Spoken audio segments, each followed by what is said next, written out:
नमस्कार दोस्तों, civil services council में आप सभी का स्वागत है। तो अब तक की सबसे बड़ी खबर ये आ रही है कि रसिया को जो है United Nations human right council से बाहर निकाल दिया गया।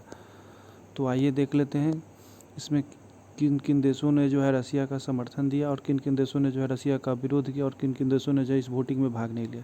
तो सबसे पहले देख लेते हैं किन किन देशों ने जो है वोटिंग में रसिया का जो है समर्थन किया। तो उसमें आप देखेंगे तो बेलारूस है, बोल्विया है, बुरुंडी है। इसके अलावा रूस के समर्थन में वोट जो है चाइना ने दिया है। आई रिपीट, रूस के सपोर्ट में चाइना ने वोट दिया है। सेंट्रल अफ्रीका रिपब्लिक ने दिया है।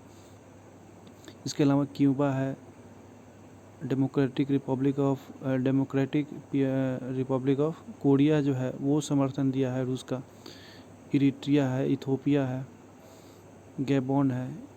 ईरान ने भी समर्थन दिया है रूस का ह्यूमन राइट काउंसिल में।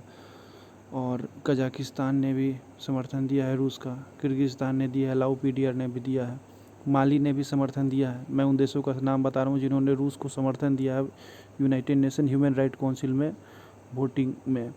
इसके अलावा निकारागुआ है, रशियन फेडरेशन रवांडा है, उन्होंने भी समर्थन दिया है रसिया का। इसके अलावा देखिए सीरियन अरब रिपब्लिक, उसने भी समर्थन दिया है रूस का। ताजिकिस्तान ने भी समर्थन दिया है। इसके अलावा आप देखेंगे तो वियतनाम ने भी सपोर्ट किया है रसिया का। यहाँ पे आपको बताते चलें कि चाइना ने भी समर्थन दिया है रसिया का और वियतनाम ने भी रसिया का समर्थन दिया है। जिम्बाब्वे ने भी रसिया का समर्थन दिया है और उज़्बेकिस्तान ने भी United nation human right council में रसिया का समर्थन दिया है। इसके अलावा बहुत सारे देशों ने जो है वोटिंग में भाग नहीं लिया। एशियन कंट्रीज़ में देखें तो आप ये देखेंगे कि इंडिया, श्रीलंका, बांग्लादेश, नेपाल, भूटान, मालदीव, इन सारे कंट्रीज़ ने जो है वोटिंग में भाग नहीं लिया। ठीक है, बहरीन ने भी वोटिंग में भाग नहीं लिया, ब्राज़ील ने भी वोटिंग में भाग नहीं लिया, कंबोडिया ने भी वोटिंग में भाग नहीं लिया, कैमरून ने वोटिंग में भाग नहीं लिया, इजिप्ट ने नहीं लिया, एल सल्वाडोर ने भी वोटिंग में भाग नहीं लिया, गुयाना ने भी वोटिंग में भाग नहीं लिया। ठीक है, इसके अलावा आप देखेंगे इराक ने भी जो है वोटिंग में भाग नहीं लिया है। जॉर्डन ने भी वोटिंग में भाग नहीं लिया। वैसे मैंने बताया था कि ईरान ने जो है सपोर्ट किया है रसिया का, लेकिन ये प्रत्यक्ष रूप से उन्होंने सपोर्ट किया, लेकिन परोक्ष रूप से वोटिंग में अब्सटेन करके, मतलब रसिया का ही बेसिकली सपोर्ट रहा वहाँ पे भी। इराक ने जो है वोटिंग में भाग नहीं लिया। जॉर्डन ने भी भाग नहीं लिया वोटिंग में। केनिया ने भी भाग नहीं लिया। इसके अलावा आप देखेंगे मालदीव, मैंने बताया, लिसोथो ने भी भाग नहीं, कुवैत ने भी भाग नहीं लिया वोटिंग में, मंगोलिया ने भी वोटिंग में भाग नहीं लिया, मोजाम्बिक ने भी भाग नहीं लिया, नामीबिया ने भी भाग नहीं लिया, ओमान, पाकिस्तान ने भी वोटिंग में भाग नहीं लिया। पाकिस्तान ने भी वोटिंग में भाग नहीं लिया है। पाकिस्तान जो कभी अमेरिका के एलाई रहा करता था, तो अमेरिका को अब ज़रूरत है नहीं पाकिस्तान का, क्योंकि उसके जो यूएस जो उसका एलाई बना हुआ था वो इसलिए बना था क्योंकि उसके फोर्सेस जो हैं अफ़गानिस्तान में उसके फुटप्रिंट जो है वहाँ पे रहते थे। उसके अमेरिकन जो सोल्जर हैं अफ़गानिस्तान में जब तक रहे तब तक पाकिस्तान को समर्थन देता रहा और दोनों का दोस्ती बना रहा, लेकिन अब ये ख़त्म हो गया। इसके अलावा ओमान ने भी वोटिंग में भाग नहीं लिया। तो इसके अलावा आप देखेंगे साउथ अफ्रीका में भी वोटिंग में भाग नहीं लिया, साउथ सूडान ने भी नहीं लिया, श्रीलंका ने भी नहीं लिया, जैसे मैंने बताया, सूरीनाम ने भी नहीं लिया, टोगो ने भी भाग नहीं लिया, त्रिनिदाद एंड टोबैगो ने भी भाग नहीं लिया, टूनीजिया ने भाग नहीं लिया।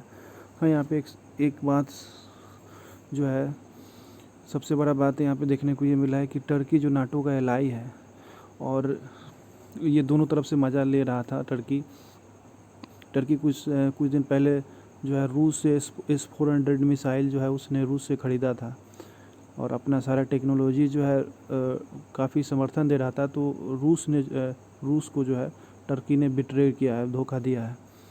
टर्की जो है रूस को बिट्रे किया। यहाँ पे उसने जो है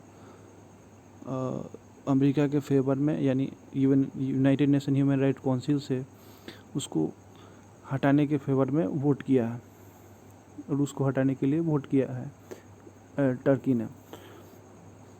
तो यहाँ पे सबसे बड़ा खबर यही रहा कि टर्की ने जो है धोखा दिया है रूस को। इसके अलावा आप देखेंगे कि वहाँ पे वोटिंग के पहले जो है बुक्का का जो मामला था, बुचा वाला, तो बुचा वाला जो एट्रोसिटीज़ हुआ है, जेनोसाइड हुआ है, तो उसको लेकर वहाँ के जो रसिया के एम्बेसडर थे, उनका कहना था कि इस पे एक इमरजेंसी बैठक बुलाना चाहिए और इमरजेंसी मीटिंग बुलाकर इस पे जो है एक जांच होनी चाहिए इंडिपेंडेंट जो है। लेकिन इसका जो United nation human right council का जो अध्यक्ष जो है इस बार इस मीटिंग का जो है अमेरिका के यूके के द्वारा किया जा रहा था और उसने जो है डिनाई कर दिया। ठीक है, डिनाई कर दिया, उन्होंने मना कर दिया। और अगले दिन जो बैठक होना था यूनाइटेड नेशंस सिक्योरिटी काउंसिल का, बुचा का जो जेनोसाइड हुआ उसको लेकर के इंडिपेंडेंट एक जांच हो, रसिया कहना था कि इस पर एक जांच हो मीटिंग के बाद, लेकिन वो जो है यूके डिनाई कर दिया। और अगले दिन ऐसा डिसीजन लिया गया कि United nation human right council से जो है और रूस को बाहर कर दिया जाएगा और रूस को बाहर कर दिया गया है। तो यहाँ पे रूस के जो मिनिस्टर्स हैं उनका ये वोटिंग्स में कहना है कि अमेरिका जो कैमरा पे अपना जो फेस जो है, अपना जो एक अच्छा सा फेस जो है सबके दुनिया के सामने रखता है, वो आज फिर से वही लाइट कैमरा एक्शन वाला बात हुआ है। अपना सारा जो अच्छा इमेज है वो सामने रखा है, लेकिन जो जिनोसाइड हुआ है उसका एक पक्ष को बिना जाने हुए ही जो उसका जो कहना था कि इस पे एक इंडिपेंडेंट इंक्वायरी हो उस मीटिंग को बुलाकर, लेकिन वो नहीं किया गया। उसी को लेकर वहाँ से स्टेटमेंट आया। तो ये रहा United Nations human right council से रसिया का विदा होना। आप देख रहे थे सिविल सर्विसेज काउंसिल। धन्यवाद।